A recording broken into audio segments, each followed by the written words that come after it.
įvyko tokių nušvitimų, kur momentais galvojom, kad įvyko išgyvenimo transformacija.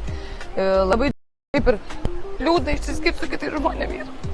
Nes labai iš tikrųjų, kaip sakau, jie yra siūsti mums, kad mums pertėtų kažkokią žinutę ir galbūt, kad jeigu aš pati kažko nežinau, tai jie tiesiog man pasako. Tai vat. Labai daug įspūdžių, potyrių, savęs atradimo. Tai neturiu žodžių, labai daug yra ką papasakot, bet rekomenduočiau visiems atvykti. Žinau, tiesiog vakar važiavau namo ir verkiau iš dėkingumo, tai turbūt susumuoja viską. Labai smagu praleisti laiką kartu, pamatyti tą salą, labai smagu kartu medituoti, kartu turėti tokius prasmingus pokalbius, pamokas ir apmąstymų yra daug dalykų, kur gali iš tikrųjų kur apmąstyti, kur pasitempti, kur pasitaisyti, kur kažkokias tai kitokias išvadas pasidaryti. Kiekvienas randam savo kažkokią tai kertelę. Šitas retritas atnešė man daug naujų, dar nematytų spalvų. Čia, ką patyriau, tarsi būtų lobis. O ką išgirdau, tai norėtųsi, kai išgirstų kuo daugiau balsų, nes tikrai verta ir tikrai baučiu. Ta išgyvenimo mokykla man iš tikrųjų neįkainojama. Neįkainojama visame kame, tiek vidumi, tiek išorė, tiek su tiktais žmonėmis.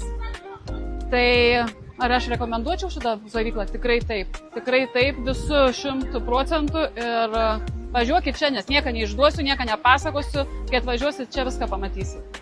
Labiausiai Gediminai patinka žmonės, kompanija. Mūsų yra 20. Visi žmonės matau pirmą kartą išskyrus Loretą. Yra jų nuoširdumas, jų noras dalintis. Aišku, tavo Gediminai su Rita didžiulis rūpestis mumis visą parą. Tai visiems rekomenduoju atvykti į Kiprą, į šitą retritą, nes tikrai verta.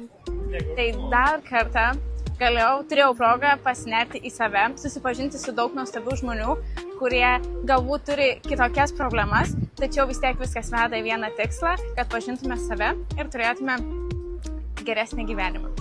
Tai kokį turėjau bingo momentą, tai supratau, kad niekada gyvenime negaliu numesti ir pamesti savo nuojautos, savo intuicijos, nes vis dėlto iš tikrųjų jinai labai stipri ir labai teisinga. Labai džiaugiuosi, kad aš priėmiau šitą sprendimą čia sudalyvauti ir supratau, kad visos paslaptys slypi mumyse. Ir viską reikia sau leisti, išdrįsti, svarbiausia nuraminti mintis. Labai patiko meditacija ir visos patirtis ir labai daug suvokimų, bet svarbiausia, šita nuostabi kompanija man paliko didžiulį įspūdį ir tikrai supratau, kad tai yra sielos draugai. Tai yra mano pirmasis retritas gyvenime, tikrai nežinojau, ko tikėtis, ar patiko, ar patinka, tai taip labai visos užduotis, vietos, kur keliavom ir svarbiausia, kad tame bėgime aš tiesiog privalau sustoti ir būti čia ir dabar, pergalvoti, pergyventi visas emocijas, tai ačiū. Kas man patiko, man viskas patiko, net nėra ką išskirti, kiekviena diena pilna informacijos, pilna apmąstymo, pilna saviugdos, savęs atradimo. Susivoki, ką tu savo gyvenime turi patobulinti ir ką pakeisti. Aš prisijungiau į retrytą su intencija, ką aš gyvenu ir stengiuosi pasisemti visko, ko tik įmanoma saulėje, paplūdimys, patirtys. Šį retrytą tiesiog pasisėmiau labai daug patirties, prisikroviau pozityvo ir mėgaujuos ir darysiu viską ir labai kimba žodžiai daryk dabar ir viskas įmanoma. Labai patiko ir visi mokymai ir visos kelionės.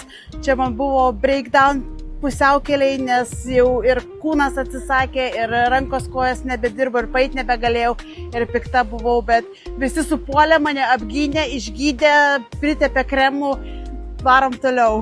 Esu be galo patenkinta. Čia buvo vienas iš mano gyvenime geriausių priimtų sprendimų.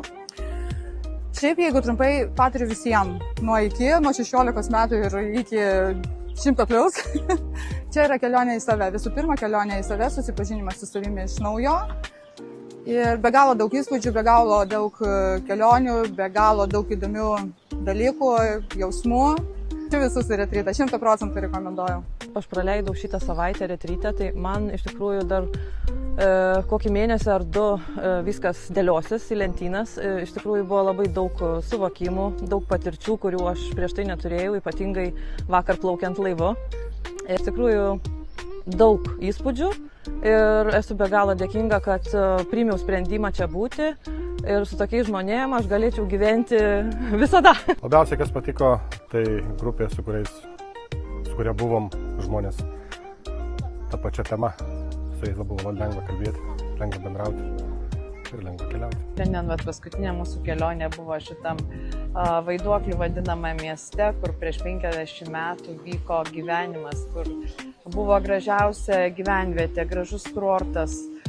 Žmonės kūrė savo gyvenimą ir gavosi taip, kad kaip įvyko karas, dalybos tarp Turkijos ir Graikijos, kaip ir liko tie namai kaip vaiduokliai. Tai mano bingo yra: investuok į save, keliauk, mokinkis, pažink, nesustok, tada pajusi tą gyvenimą, nes kai tavęs nebebus, kitur tai lygiai taip pat galbūt tiem vaikams tie namai bus nereikalingi ir bus tokie palikti, užmiršti ir nežinai, kas vyks po tavęs, kai tavęs nebebus. Gyvenimas keičiasi ir liks tuštuma nei tavęs, nei tavo palikimo. Tai bent jau pagyvenk tą gyvenimą ir pajus, kad tu gyveni.